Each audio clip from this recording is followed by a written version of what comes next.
Question number 8 की तरफ ध्यान दो। सिद्ध कीजिए कि वर्ग की क्रमागत भुजाओं के मध्य बिंदुओं को मिलाकर बनाया गया चतुर्भुज क्या होता है? वर्ग ही होता है। वर्ग जानते हो क्या होता है? क्या होता है? जिसकी सभी भुजाएं बराबर हो और प्रत्येक कोण 90 अंश का हो। प्रत्येक कोण वर्ग नहीं है। तो मान लो ABCD एक वर्ग है। मान लीजिए वर्ग बना हुआ है। ABCD क्या है? मान लो एक वर्ग है, ठीक। और PQRS इसके क्या है? क्रमशः मध्य बिंदु। PQR व S इसके क्या है? तो मध्य बिंदुओं को मिलाने पर जो चतुर्भुज बनेगा उसने का सिद्ध करो ये भी क्या हो जाए? वर्ग। हमें सिद्ध करना है कि PQRS भी एक वर्ग होगा। तो सबसे पहले जो दिया है उसको लिखो।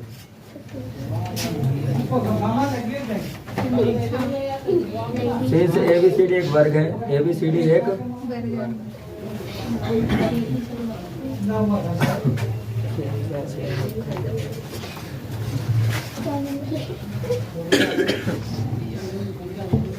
तथा PQR व S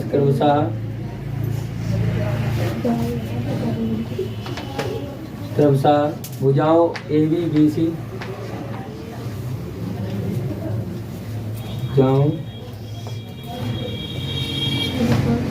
ABBC CD ABBC CD व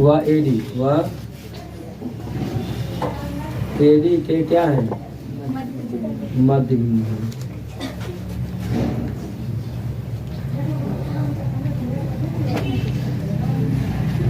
ठीक, ये क्या हो गया बच्चों? मध्य बिंदु। क्या करना है?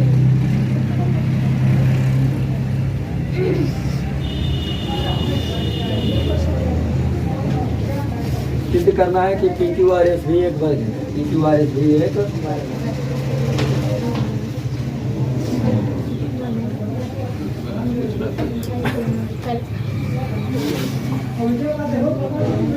देखो अब सीधी सी बात है कि वर्ग का प्रत्येक कोण कितने डिग्री का होता है? 90 डिग्री। और प्रत्येक कोण 90 डिग्री का होता है कि नहीं बच्चों? होता है। भीतर वाला वर्ग कब कहा जा सकता है? बताओ कौन सी स्थिति में भीतर वाला वर्ग कह दिया जाएगा? इसके हम विकर्ण मिलाते हैं। ये विकर्ण मिला दिया, ये विकर्ण मिला दिया। हम जानते हैं कि जो वर्ग के विकर्ण होते हैं वो क्या करते हैं? बताओ, शीर्ष कोण को समद्विभाजित करते हैं। तो अगर ये 90 तो यहाँ पर कितना डिग्री आ सकता है? 45। यहाँ पर भी कितना आ सकता है? 45 आ सकता है नहीं? ये भी 45 बन सकता है। बट अगर ये ट्रायंगल ले हम लोग, देखो ध्यान से, ये 45 बन गया, ये 45 बन गया, ये बन गया 45, ये बन गया, तो ये कितना बनेगा? यहाँ पर भी तो कदम 45 आ जाए, तब तो हम बीच तक पहुँच पाएंगे 90 तक, है कि नहीं? देखो उपपथ पर आते हैं। उपपथ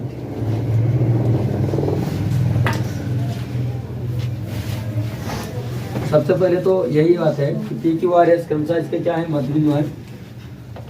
सिंस PQRS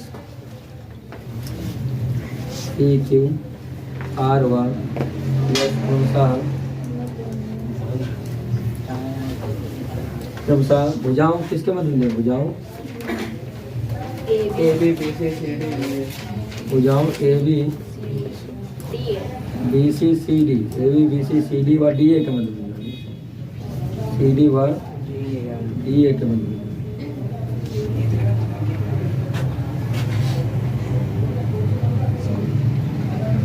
हम तो जानते हैं कोई मध्य बिंदु होता है तो उस साइड को समद्विभाजित कर देता है एक तरीके से। यहाँ पर क्या हो जाएगा? AP = VP क्या हो जाएगा? इसलिए AP = VP = क्या हो जाएगा? Half of AB, half of, ये तो पीछे बताया था। और इसी प्रकार क्या हो सकता है? बताओ, इसी प्रकार क्या हो जाएगा? इधर देख लो, BQQC इक्वल टू क्या हो जाएगा? हाफ ऑफ, तथा आगे बता दो CR DR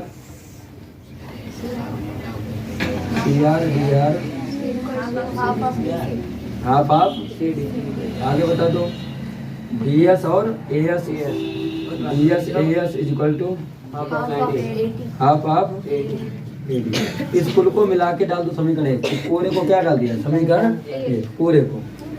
अब सुनो इधर देखो, चूंकि ए बी सी डी क्या है एक वर्ग है, चूंकि ए बी सी डी वर्ग की सभी भुजाएं बराबर होती हैं, होती हैं कि नहीं होती बताओ। तो फिर क्या हो जाएगा इसमें, इसलिए क्या हो जाएगा ए बी बराबर बी सी बराबर बराबर इसको डाल दिया समीकरण समीकरण एक व दो से, समीकरण एक व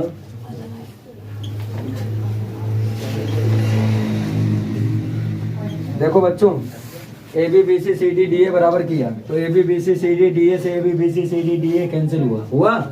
अब इधर क्या बचा टू का इधर अगर मल्टीप्लाई करेंगे क्या आएगा बताओ, 2AP इक्वल टू 2BP। भाई दो टू का तो मल्टीप्लाई इधर भी होना है इधर भी होना है, सीधी सी बात है कांस्टेंट टर्म है। तो 2AP इक्वल टू 2BP 2 से 2 कैंसिल, इसी प्रकार 2BQ 2QC 2 से 2 कैंसिल, 2CR 2DR 2 से 2 कैंसिल, इसी प्रकार 2DS और 2AS 2 से 2 कैंसिल। तो कुल मिला के क्या हो जाएगा बताओ, AP equal to BP equal to BQ equal to CQ क्या हो जाएगा बताओ। इसलिए AP equal to BP equal to BQ equal to CQ, BQ equal to CQ equal to CR equal to DR, CR equal to DR, CR equal to DR, फिर DS equal to AS। आगे भी कुछ है, DS equal to DS equal to AS। कुछ कुल कितने term थे, 1 2 3 4 5 6 7 8 term लिए हमने, 1 2 3 4 5 6 7 8 ठीक है। इतना सब कुछ इक्वल हुआ, इसको हम डाल देंगे इक्वेशन थर्ड। चलो पहले इतना नोट करो, इतना समझ में आ गया। देखो इधर देखो AP equal to BP equal to BQ equal to CQ equal to CR DR और DS इक्वल टू AS कर दिया। अब क्या है इधर देख लो ध्यान से, ये तो सब बराबर कर दिया कि AP BP के इक्वल है और BQ QC के इक्वल CR DR ये सब इक्वल कर दिया। लेकिन अब क्या करोगे, इक्वल तो कर दिया तो अब क्या करोगे देखो ध्यान से, ये प्रत्येक कोण कितने डिग्री का है 90 डिग्री का, क्योंकि ABCD आपका एक क्या है वर्ग है। तो angle A angle B angle C और बच्चों एंगल D ये सब एंगल कितने डिग्री के हैं 90 डिग्री के। जब ये 90 डिग्री के हैं तो किसी त्रिभुज में अगर कोई कोण 90 डिग्री हो तो उसमें क्या पाइथागोरस प्रमेय लग सकती है। तो त्रिभुज APS में पाइथागोरस प्रमेय से, त्रिभुज APS में और नहीं तो ये बात को लगाना पहले देखो AP इक्वल टू AS, इधर देखो AP इक्वल टू AS बस सब बराबर है तो आपस में बराबर है। तो since AP equal to AS त्रिभुज APS में, त्रिभुज APS में क्या दिखाई पड़ता है बताओ,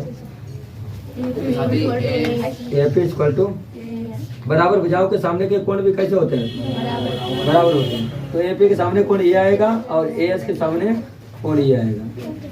भाई AP के सामने A और AS के सामने P सही है। मान लो ये कोण दोनों x से x हैं, कितने हैं x है 90 है। तो त्रिभुज के तीनों अंतः कोणों का योगफल कितना होता है 180 होता है। तो त्रिभुज APC में देखो तो ध्यान से एंगल A प्लस फिर कौन सा है x कौन सा है, इन तीनों का योग कितना हो गया और एंगल A कितना दिया है 90। तो x कितना हुआ इक्वल टू कितना हो गया प्लस का 90 उधर किसमें जाएगा 180 माइनस का 180 में से 90 हटाओ 90 तो 45 दूनी 90। x की वैल्यू कितनी आ गई, इसका मतलब दोनों एंगल कितने कितने डिग्री के होंगे। जिस प्रकार ये 45 आ गए बच्चों, उसी प्रकार हर त्रिभुज में 45 आ जाएंगे कि नहीं आ जाएंगे। ये 45 तो ये भी 45 हो जाएगा तो फिर ये भी 45 हो जाएगा तो फिर ये भी 45 हो जाएगा तो फिर ये भी 45 हो जाएगा तो फिर ये भी 45 हो जाएगा और ये भी 45 हो जाएगा, यानी सभी एंगल 45 होंगे। तो सुनो इधर देखो, एक सरल रेखा पर बने सभी कोणों का योगफल कितना होता है 180 होता है। क्योंकि AP भी एक सरल रेखा है, क्योंकि AP भी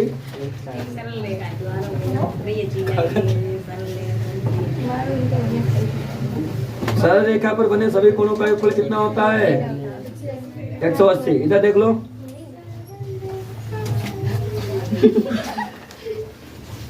तो इस सरल रेखा पर कौन सा एंगल निकालना है? पी। कौन सा निकालना है? QPS। कौन सा निकालना है? तो QPS निकालने के लिए ये देखो, एंगल एक्स 45 है तो 45 प्लस QPS कितना हो जाएगा? 45 degree plus angle of QPS 45 इधर वाला, और ये QPS कौन सा? QPS मतलब बीच वाला, अब प्लस 45 प्लस का और इसको तो कितना हो जाएगा? 100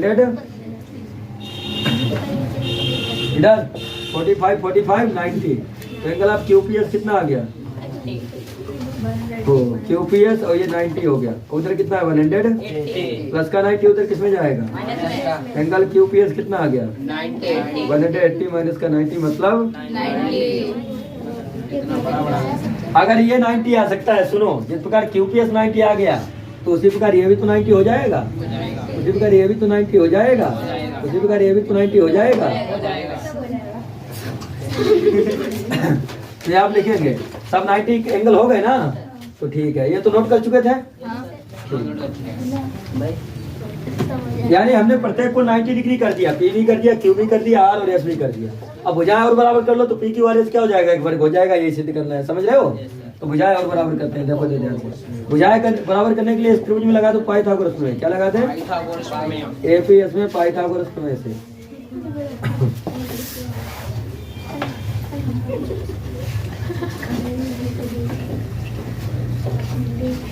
पाइथागोरस प्रमेय क्या होती है? कर्ण का स्क्वायर बराबर लंब का स्क्वायर प्लस आधार का स्क्वायर।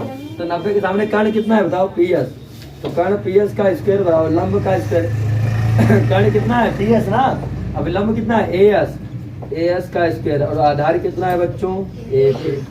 AP का स्क्वायर। अब सुनो और इधर देख लो, PS square equal to AS square. ये AP किसके इक्वल था? AP AS के इक्वल था कि नहीं था? AP बच्चों किसके इक्वल था? AS के इक्वल था। तो यहाँ पर क्या हो गया बताओ? AS square. क्योंकि आप लिख देंगे क्योंकि AP इक्वल टू AS, पीछे हमने प्रूफ किया था। AP इक्वल टू, इधर देखो AS स्क्वायर कितना हो गया? 2AS square. 2AS स्क्वायर नहीं बनेगा ये, कोई बात नहीं। इधर देखो PS स्क्वायर उधर किसमें उधर जाएगा बताओ? रोड में, स्क्वायर रूट में। तो ये हो गया आपका, वैसे कर सकते हो, कोई बड़ी बात नहीं। AS स्क्वायर प्लस का AP, अच्छा ये हो गया PS के इक्वल। अच्छा PS निकाल लिया, PQ निकाल दो। PQ क्या हो जाएगा बताइए? PQ हो जाएगा आपका PV का स्क्वायर प्लस QV का स्क्वायर हो जाएगा। इधर इसी प्रकार इसी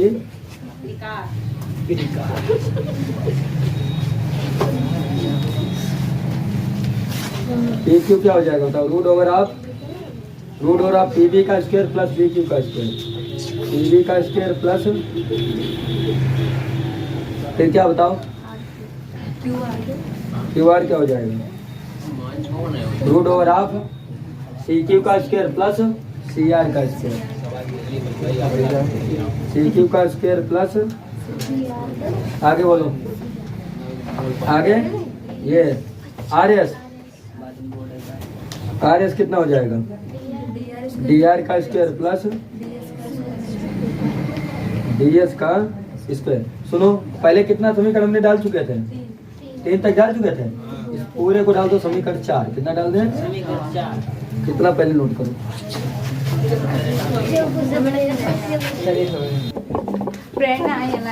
देखो बच्चों, समीकरण 3 व 4 से, नहीं आया तो ध्यान दो।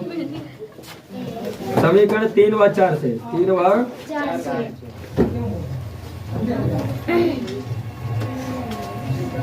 देखो 3 व 4 से क्या होगा? अगर AP इक्वल टू BP है और सब आपस में बराबर है तो कोई भी चीज किसी के स्थान पर आ सकती है। तो मान लो यहाँ पर AS के स्थान पर भी AP हो गया, BP के स्थान पर भी AP हो गया, BQ के स्थान पर भी AP हो गया, तो सब AP होकर के क्या होगा? कैंसिल हो जाएगा। और इस प्रकार क्या होगा बच्चों? लेफ्ट राइट कैंसिल होगा और लेफ्ट लेफ्ट बराबर होगा। मतलब क्या बराबर होगा बताओ? PS equal to PQ, PS equal to PQ equal to क्या हो जाएगा? QR equal to RS। तो हमने क्या प्रूव कर दिया? हमने चारों भुजाएं भी इक्वल कर दी। देखो PQ, QR, RS और SP। और उसके बाद हमने प्रत्येक को 90 डिग्री भी कर दिया, तो हम लिख सकते हैं इसलिए पी क्यू आर एस एक वर्ग है।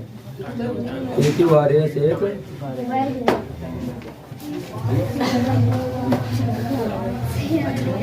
समझ में आया बच्चों? इस प्रकार ये क्वेश्चन हुआ कंप्लीट। क्वेश्चन नंबर 9 की तरफ ध्यान से देखना। तो क्वेश्चन नंबर 9 में क्या बोला गया है? बोला ये गया है कि त्रिभुज पी क्यू आर में P Q equal to P R, इधर एक त्रिभुज पी क्यू आर है, ध्यान अब इधर रहे आपका। एक त्रिभुज पी क्यू आर है जिसमें क्या बोला गया है कि पी क्यू इक्वल टू क्या है बच्चों? P R. P Q equal to P R है। फिर बोला गया यस से क्यू आर के समांतर खींची गई रेखा, यस से यस पी क्यू का मध्य बिंदु है। यस क्या है? पी क्यू का ठीक। फिर यस से क्यू आर के समांतर खींची गई रेखा, क्यू आर के समांतर खींची गई रेखा पी आर को टी पर काटती है। पी आर को कहाँ पर काट देती है? टी पर। तो सिद्ध कीजिए P S is equal to P T. हमें सिद्ध करना है पी एस किसके इक्वल हो जाए? P T. तो सबसे पहले जो दिया उसको लेके चलिए।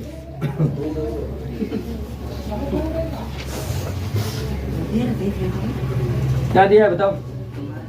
दिया है एक त्रिभुज पी क्यू आर, एक त्रिभुज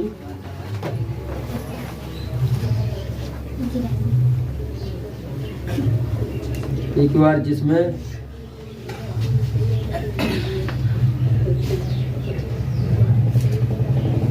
यस पी क्यू का मध्य बिंदु है, यस पी क्यू का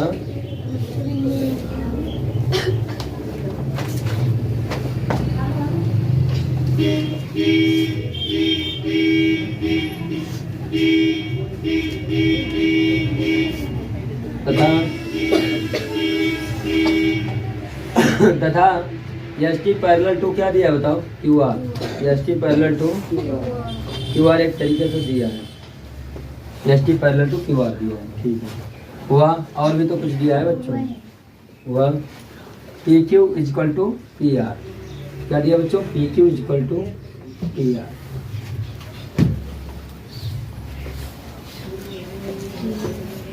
दिया कि नहीं दिया? P Q is equal to P R. अब जो सिद्ध करना है उसको देखो।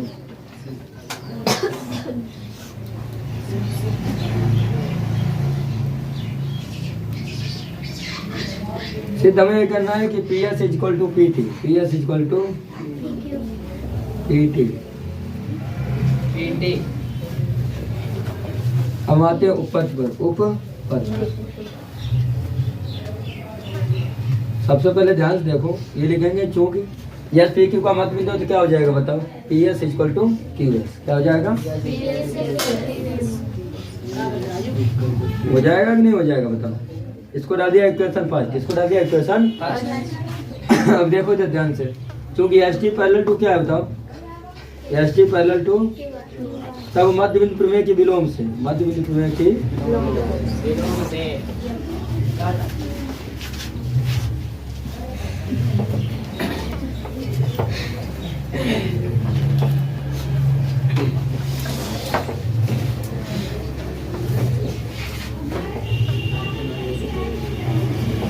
मध्य बिंदु प्रमेय की विलोम क्या कहती है बच्चों? अगर कोई रेखा जिसमें मध्य बिंदु से होके जा रही है वो नीचे वाली की अगर पैरेलल है तो वो तीसरी रेखा पर जहाँ पर वन पॉइंट मिलता है वो उसका क्या कहलाता है?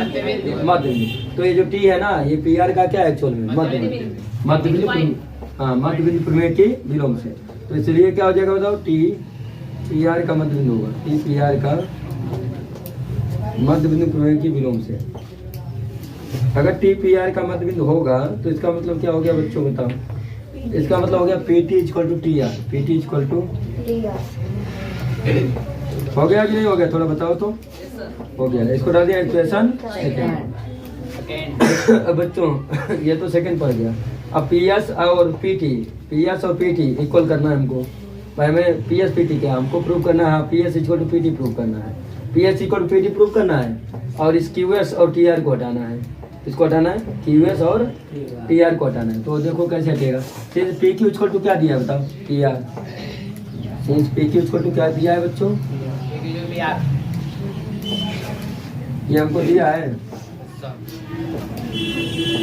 अब आप ये बताइए कि पी क्यू किससे किससे मिलकर बना है? पी एस और क्यू एस को, पी एस और पी आर किससे मिलकर बना है? पी टी और RT PT प्लस PR से है। Yes, sir. अब आप क्या करो, देखो ध्यान से, आपको PS इक्वल टू क्या लेना, PT। तो PS और PT में कोई परिवर्तन नहीं करना, ठीक। Yes, sir. QS के स्थान पर परिवर्तन करना, TR के स्थान पर परिवर्तन करना। अब देखो इधर QS किसके इक्वल है, PS के, और PR किसके इक्वल है, PT के। PT के इक्वल है कि नहीं, QS किसके इक्वल है बताओ, PS के। तो QS के स्थान पर क्या रख दें, PS। PS. तो PS plus PS. PS equal to, और PT तो लाना है ना, तो PT में परिवर्तन नहीं करना है। और TR के स्थान पर क्या रख देना है, PT। TR के स्थान पर क्या रख देना है। PT. अब देखो PS कितना हो गया, 2 टाइम्स ऑफ ये PT कितना हो गया, 2 टाइम्स ऑफ 2 से 2 PS इक्वल टू क्या आ गया बच्चा, और यही प्रूव करना था। समझ रहे हो, ये यहीं से आया जो हमने ये इक्वेशन फर्स्ट और सेकंड बनाए हैं, ठीक है। नोट कर सकते हो, जब ना समझ आए तो पूछ लो। क्वेश्चन नंबर 10 देखो बच्चों, क्वेश्चन नंबर 10 क्या बोला गया, बुक की तरफ ध्यान दो। ABCD एक समलंब है जिसमें AB पैरेलल टू DC है। ABCD एक समलंब है,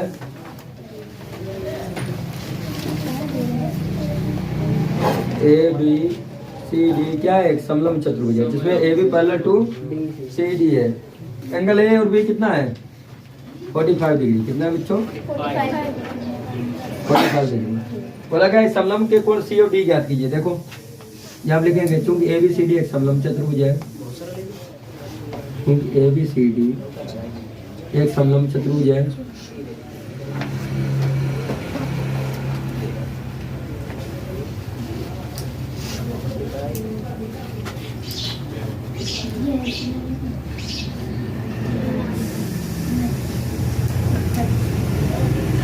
तथा AB पैरेलल टू क्या है बच्चों, AB पैरेलल टू CD है। सुनो, AB पैरेलल टू CD है, AD और BC क्या हो गए बताओ, तिर्यक रेखा। तथा AB पैरेलल टू CD, तब AD और BC तिर्यक रेखाएं होंगी।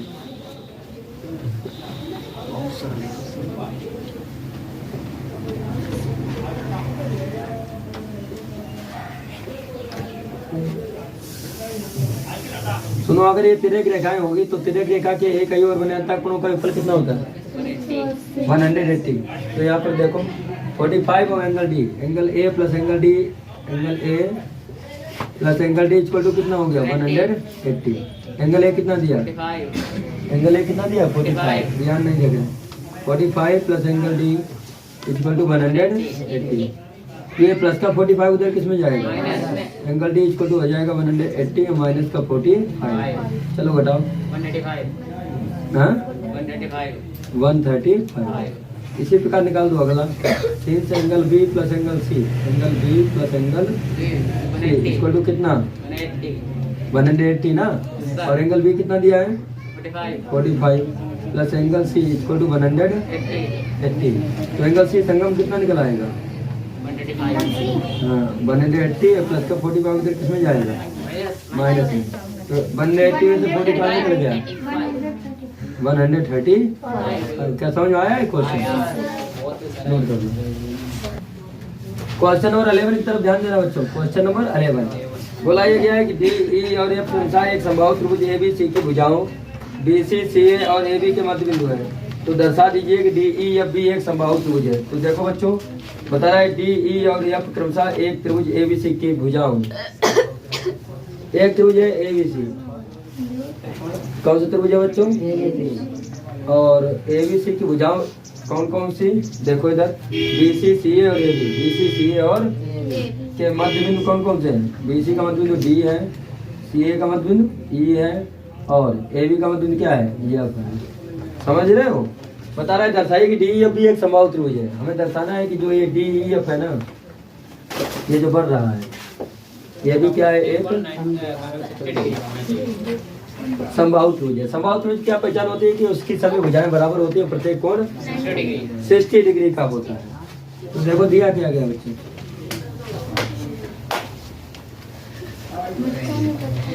क्या दिया बताओ, एक समबाहु त्रिभुज ABC, एक समबाहु त्रिभुज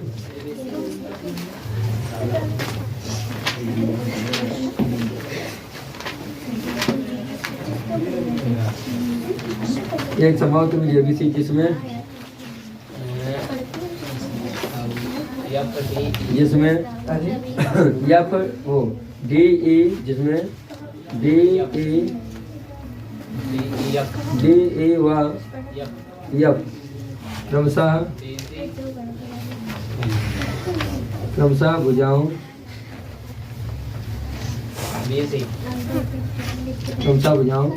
BC CA व AB के मध्य में AB के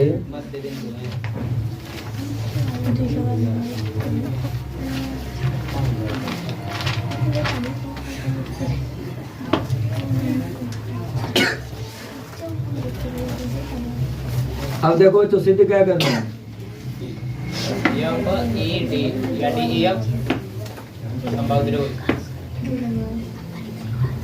सिद्ध क्या करना है बताओ अंशिका क्या सिद्ध करना है बेटा DEF एक संभाव त्रिभुज है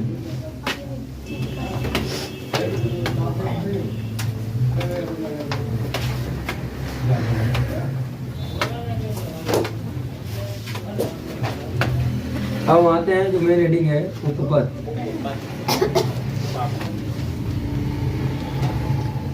अच्छा एक बात बताओ एबीसी क्या है बताओ एक संभाव त्रिभुज है अगर एबीसी एक संभाव त्रिभुज है तो संभाव त्रिभुज का प्रत्येक कोण कितने डिग्री का होता है मतलब ये भी कोण 60 डिग्री ये भी कोण 60 डिग्री ये भी कोण 60 डिग्री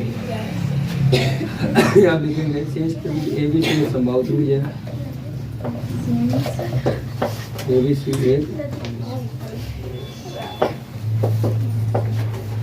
संभाव त्रिभुज इसलिए क्या हो जाएगा बताओ A B equal to B C equal to C और क्या हो जाएगा angle A equal to angle B equal to angle C equal to 60 degree चलो ये तो बात सही है बट हम डी ई एफ को संभाव त्रिभुज कैसे बनाए मेन बात ये है तो ठीक है डी ई एफ को अगर संभाव त्रिभुज बनाना है ना तो सबसे पहले ये सोचना होगा कि इसमें क्या मध्य बिंदु में लग रही है हाँ लग रही है देखो ध्यान से कैसे लग रही है आप ये देख सकते हैं कि डी और ई दो मध्य बिंदु हैं तो डी और ई को मिलाने वाली रेखा डी हो गई कि नहीं हो गई और इसके सामने वाली रेखा कौन सी हो गई बताओ डी के सामने वाली ए भी हुई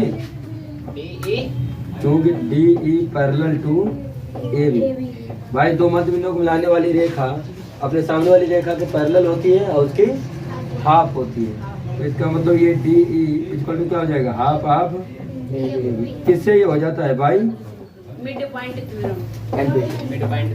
पॉइंट ये तो खूब जानते हो ना ठीक इसको डाल देंगे इक्वेशन आगे देख लो सुनो इधर डी और एफ भी क्या है मध्य बिंदु है तो इनको मिलाने वाली रेखा कौन सी है डी एफ और इसके सामने कौन सी रेखा ए सी तो डी एफ पैरेलल टू क्या हो गया बताओ और अगर D F parallel to A सी होगा तो डी एफ इक्वल टू क्या हो जाएगा हाफ हाफ ए सी हो जाएगा कि नहीं अच्छा बच्चों एक बात बता दूं कि A B equal to B C equal to A C तीनों भुजा पर सूत्र बराबर है यानी जहाँ पर ए बी है वहाँ ए सी रखा जा सकता है और जहाँ ए सी है वहाँ ए बी रखा जा सकता है कि नहीं बताओ इसको डाल दो समीकरण 2 एक्चुअल में और यहाँ पर डालो समीकरण 1 यहाँ पर कितना डाल दो आप समीकरण 1 अब आप ये यहाँ पर ए सी के स्थान पर क्या रख दें बताओ ए बी क्या रख दें रख सकते हैं नहीं तो यहाँ पर देखो D F is equal to half half A B half half क्यों क्योंकि दिया है समीकरण 1 में A B equal to A C सब बराबर है ना यहाँ पे लिखेंगे समीकरण 1 से समीकरण 1 इसको कितना डाल दें समीकरण 3 डाल दिया अब फिर से देखो इधर एफ और ई को मिलाने वाली रेखा क्या है या फिर ये भी तो मिड पॉइंट थ्योरम से आया है बाय मिड पॉइंट अब सुनो देखो इधर एफ और ई को मिलाने वाली रेखा एफ ही हो गई सामने वाली रेखा कौन सी B C F parallel to B C हुआ कि नहीं हुआ ठीक है अब एफ इक्वल टू क्या हो जाएगा बताओ half half B C half half B C है तो क्या बी सी के स्थान पर हम ये भी नहीं रख सकते तो सभी चीजें बराबर है A B equal to B C equal to A C है तो बी सी के स्थान क्या रखा जाए ए सी अब इसको डाल दिया हमने कितना समीकरण 4 पहले आप इतना नोट कर लें फिर आगे हम थोड़ा देखते हैं देखिए अच्छा यहाँ पर F equal to half of B C equal to half of A C कर दिया और इसमें देखो A B equal to B C equal to C है, सभी भुजाएं बराबर हैं, तो ए सी के स्थान पर ए बी भी रखा जा सकता है। ए सी के स्थान पर क्या रखा जा सकता है, इसलिए हम कह सकते हैं कि जो एफ ई है ना वो हाफ ऑफ ए बी भी हो सकता है, हाफ ऑफ। तो इसको ना इक्वेशन 4 डालेंगे, इसको डाल दो 4। अब लिखेंगे समीकरण 2, 3 व 4 से, समीकरण 2, 3 व 2, 3 व समीकरण 4 से। बताओ क्या देखते हो समीकरण 2, 3 व 4 से? हर जगह राइट हैंड साइड बराबर है, half of A B, half of A B, half of A B. तो बराबर क्या हो जाएगा बताओ? बराबर हो जाएगा आपका, देखो इधर बराबर क्या हो जाएगा, D F equal to F E, D F equal to F E equal to D, यानी डी क्या बराबर होगा, D E equal to E F equal to F D equal to, तीनों भुजाएं बराबर हो जाएंगी। अच्छा तीनों भुजाएं बराबर हो गई तो हम कह सकते हैं कि डी एफ एक समबाहु त्रिभुज है, लेकिन अभी भी नहीं कहेंगे क्यों, प्रत्येक को 60 डिग्री भी तो दिखाना है। तो देखो ध्यान से ये देखो इन दो मध्य बिंदुओं को मिलाने वाली रेखा जब ए बी के समांतर हो सकती है, सुनो, तब ये एफ बी के भी समांतर हो सकती है, सुनो, जो डी पैरेलल टू ए भी हो सकता है इधर, तो डी पैरेलल टू ए भी दिया था, तो D parallel to B F भी हो सकता है, D parallel to F B भी हो सकता है। और एक युग्म ये पैरेलल हो गया, दूसरा युग्म और पैरेलल कर दो। इधर देखो F E parallel to B C है, F E parallel to midpoint theorem से, अगर F E parallel to B C है तो F E parallel to B D नहीं हो सकता, F E parallel to B D हो सकता है, F E parallel to B D हो सकता है मिड पॉइंट थ्योरम से। तो अब क्या है कि दो युग्म अगर समांतर हो जाए तो क्या हो जाता है, समांतर चतुर्भुज। तो बताइए या फिर बी डी ई एफ क्या हो गया, एक समांतर चतुर्भुज, इसलिए बी डी ई एफ एक समांतर चतुर्भुज है।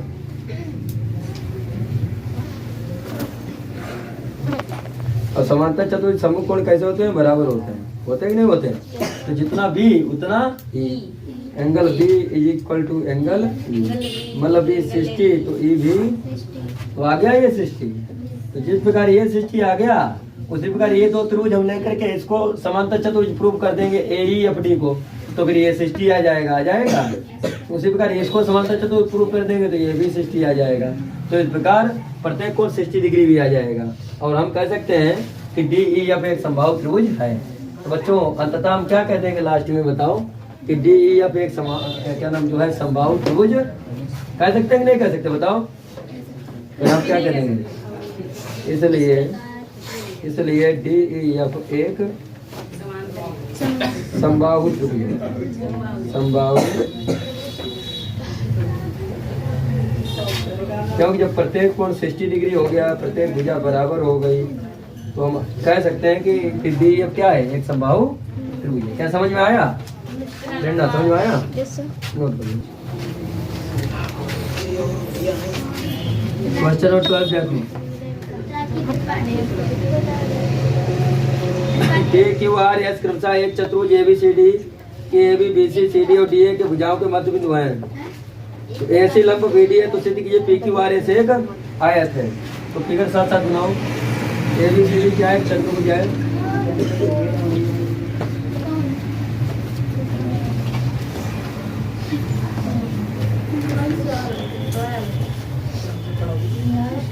बातचीत ना हो।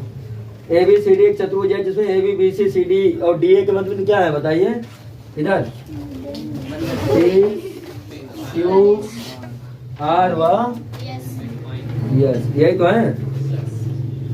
बोल ये रहा है इसमें कि सिद्ध कीजिए कि पी क्यू आर से आयत है जो कि ए सी लंब बी डी है, मतलब ए सी पर लंब क्या है, बी डी। लंब का मतलब क्या हुआ, 90 डिग्री एंगल बनाना। तो देखो अगर ऐसी लंब बीडी है तो इसका मतलब यहाँ पर कितने डिग्री का एंगल बन रहा है, 90 डिग्री का। समझ भाई तो हो नहीं रहा, ठीक। अब देखो इनको मिला दो, बातचीत बंद रहे।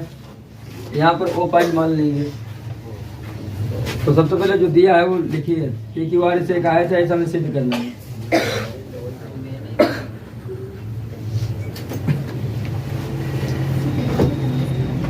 क्या दिया है बताओ? एक चतुर्भुज ABCD, एक चतुर्भुज ABCD जिसमें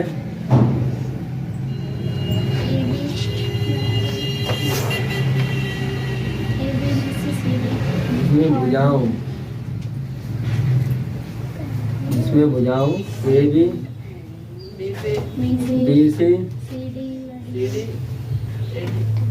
BC CD व DA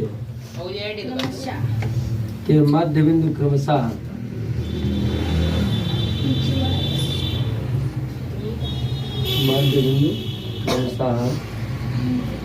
कौन कौन से बच्चों? PQR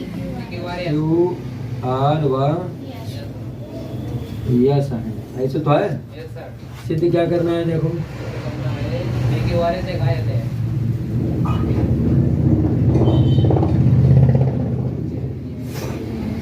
सिद्ध करना है कि PQR से एक आयत है।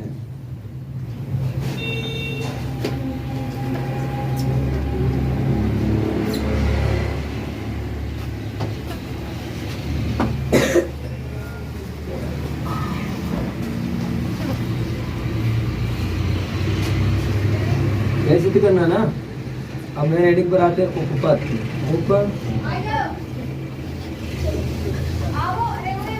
उपपद में देखना ध्यान से बच्चों, आयत के लिए क्या प्रूफ करना आवश्यक है कि प्रत्येक कोण 90 डिग्री हो जाए और सम्मुख भुजाएं बराबर हो जाए। तो सम्मुख भुजाएं तो बराबर की दे रहे, देखो कैसे, इधर देखो ध्यान से। ट्रायंगल ABC में त्रिभुज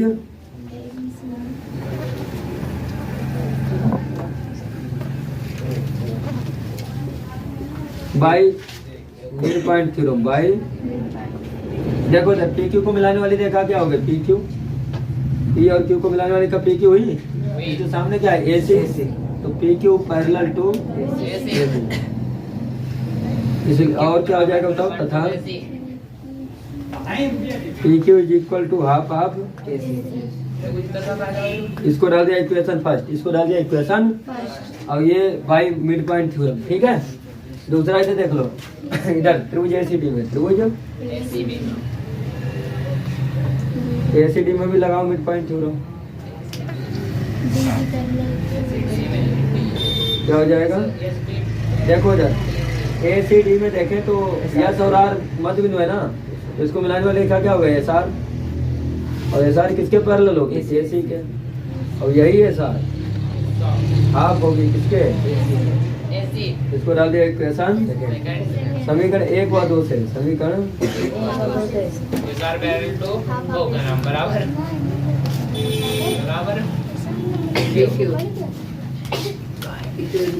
इधर देखो, हाफ AC से half AC cancel, PQ equal to क्या आ गया, SR।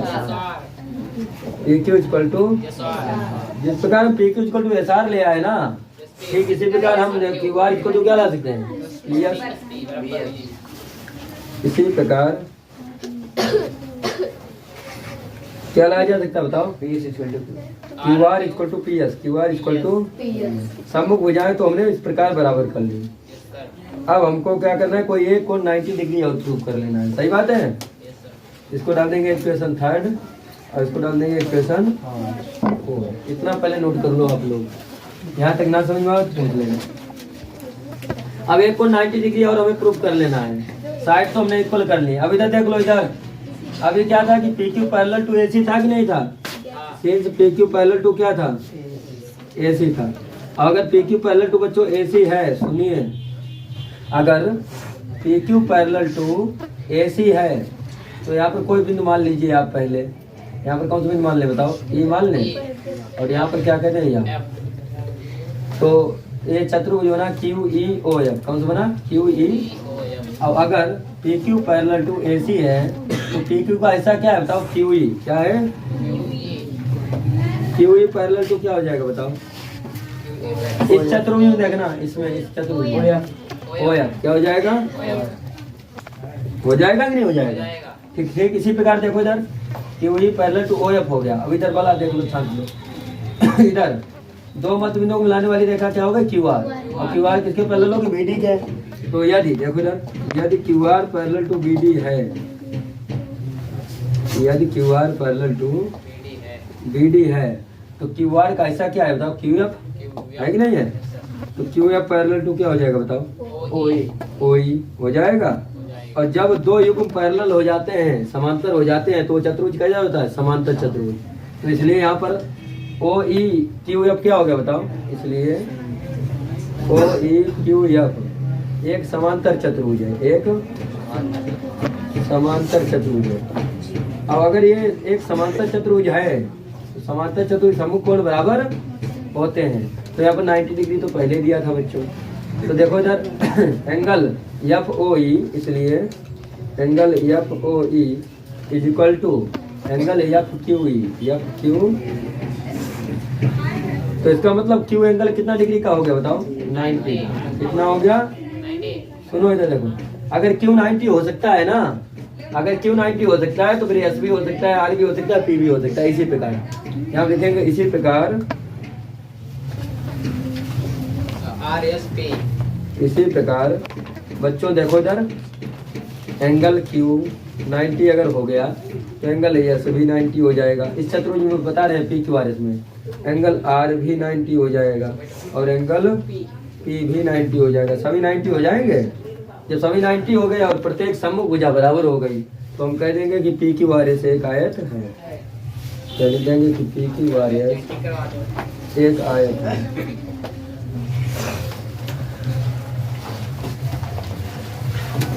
P Q R S एक आयत है और यही हमें प्रूव